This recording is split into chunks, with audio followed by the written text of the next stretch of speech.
talk about the Warhound. So the Warhound is the new factory unit. It's a mechanical unit. Its main role is the anti-air mass mutalist role like the Thor used to have. And it's a medium-cost, fairly fast-moving mechanical unit. So it's pretty much just a smaller, faster version of the Thor. So it won't suffer from the two Thor problems that we mentioned before. But the main difference of the Warhound compared to the Thor is that it's got an anti-mechanical ground attack, which means if you're fighting against another Terran player who's using mostly factory-based units, this is a very powerful unit to use against that. And also against Protoss, because most of the Protoss ground units are mechanical units.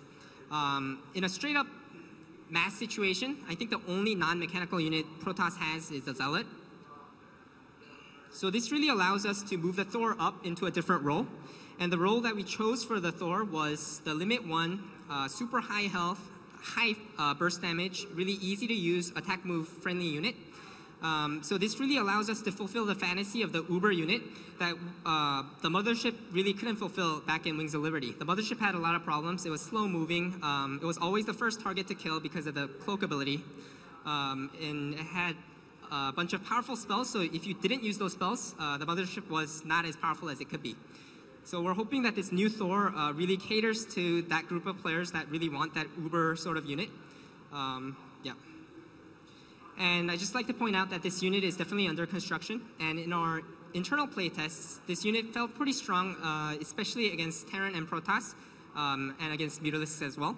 But we just want to always look for more feedback on this guy. So if you get a chance to go out to the playtest stations and just check it out and give us feedback, that would be greatly appreciated.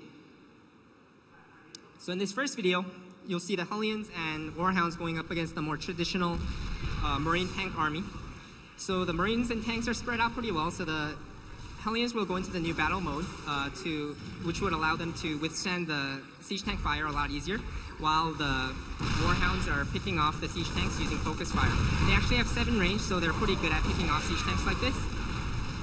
So obviously, if all these siege tanks and Marines were packed up tightly into a choke point, there's no way this Hellion and Warhound army could push that line.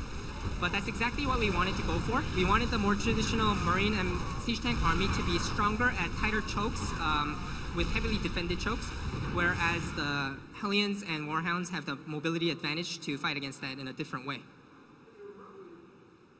All right.